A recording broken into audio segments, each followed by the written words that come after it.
ಹೌದೌದು. ಇವನ ಹೆಸರು ಶ್ವೇತಕುಮಾರ್ ಅಂತ. ಸರಿ. ಇವ ಕಾಶಿ ದೇಶದ ಶಿವೆ ಎಂಬುವರ ಮದುವೆ. ಒಳ್ಳೆ. ಆಮೇಲೆ ನಾಡಿನಲ್ಲಿ ಹೆಣ್ಣು ಸ್ವಲ್ಪ ಸಮಯ ಇದ್ದ ವನವಿಹಾರಕ್ಕಿಂತ ಕಾಡಿಗೆ ಹೋದ.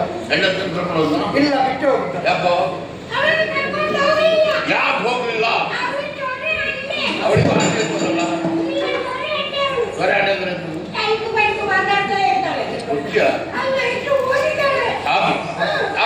ಅವಳಿಗೆ ಆಸೆ ಗೊತ್ತಿಲ್ಲ ನಿನಗೆ.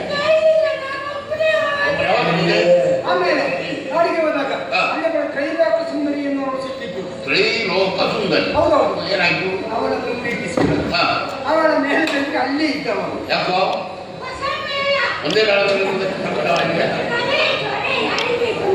ರಗಡೆ ಇದ್ದವರಿಗೆ ಹೋಗುವರು, ಹೋಗುವವರಿಗೆ ಆಗುವುದಿಲ್ಲ. ಹೋಗುವವರು ಸಮಯಕ್ಕೆ ಪ್ರಾರಂಭಿಸ್ತಾರೆ.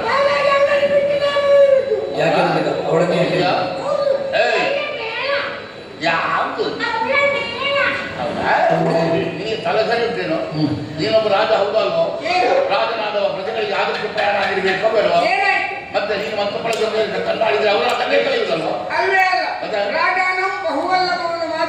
ಅದು ಬರೆದಿದ್ದಕ್ಕೆ ಮಾತ್ರ ಓದಿದೆಯಾ? ಆಚರಣೆಗಲ್ಲ ಅದು. ಈಗ ಹೆಂಡತಿಯನ್ನು ಕರ್ಕೊಂಡು ಹೋಗ್ಬೇಕಿತ್ತು.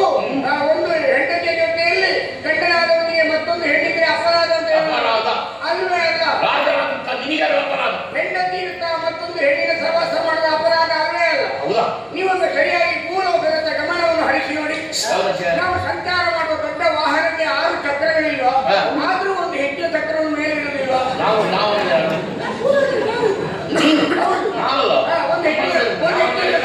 ಹೆಚ್ಚಿನ ಚಕ್ರವನ್ನು ಮೇಲೆ ಒಂದು ಪುಣ್ಯ ಆದ್ರೆ ಯಾವ ಚಕ್ರದಲ್ಲಿ ಓಡಾಡುದು? ನಾನು ಕುದುರೆ ಗಾಡಿ ಮರದ ಚಕ್ರಗಳು.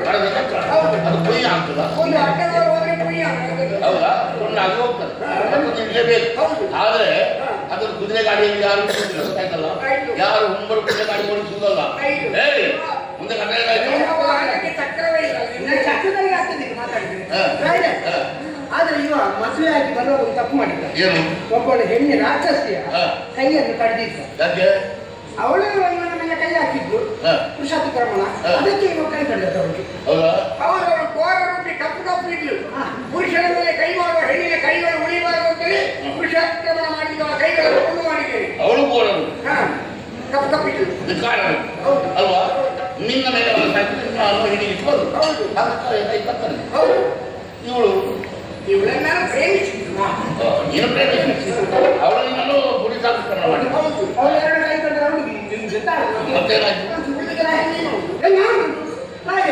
ಆ ವಿಷಯ ಅವರ ಅಣ್ಣನಿಗೆ ಗೊತ್ತಾಗಿ ಅವನು ಯುದ್ಧಕ್ಕೆ ಬಂದ. ಯುದ್ಧಕ್ಕೆ ಬಂದು ಇವನ ಹೆಂಡತಿಯನ್ನು ಕೊಂಡೋದು. ಆ ಕೊಂಡೋದು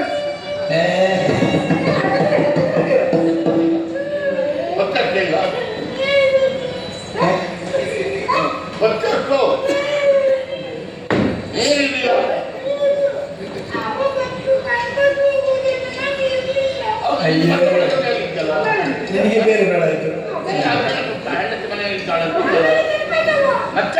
ಪ್ರಯೋಜನ ಏನೋ ಹೇಳ್ಕೊಂಡು ಹೋಗಿ ಹಾಕಿ ಯುದ್ಧಗಳಲ್ಲಿ ಯುದ್ಧ ಮಾಡುವಂತ ಸಮಯದಲ್ಲಿ ಅವನಿಗೆ ಸತ್ತು ಹೋದ. ಹೌದು.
ನೀಚ ಅಥವಾ ಹುಟ್ಟಿದಂದಿನಿಂದ ಸಾಯುವಲ್ಲಿವರೆಗೆ ಯಾವ ಪುಣ್ಯವನ್ನು ಮಾಡಿದವ ನೀನಲ್ಲ, ಯಾವ ಘನ ಕಾರ್ಯವನ್ನು ಮಾಡಿದವ ನೀನಲ್ಲ. ನಿನಗೆ ಶಿಕ್ಷೆ ಆಗಲೇ ಬೇಕು. ಈ ಶೈಲಿಯನ್ನು ಅದು ಕೂಡ ಯಮಭಟರು ಕೊಡುವುದಲ್ಲ, ನಾನೇ ಶಿಕ್ಷೆಯನ್ನು ಕೊಡಬೇಕು. ನಿನ್ನ ಬೋಳು ತಲೆ ಎಲುಬಿನ ಹಂದಲ್ಲ, ಒಂದೇ ಪೆಟ್ಟಿನಲ್ಲಿ ಪುಡಿ ಪುಡಿ ಹಾಕಿ ಹೋಗ್ಬೇಕು.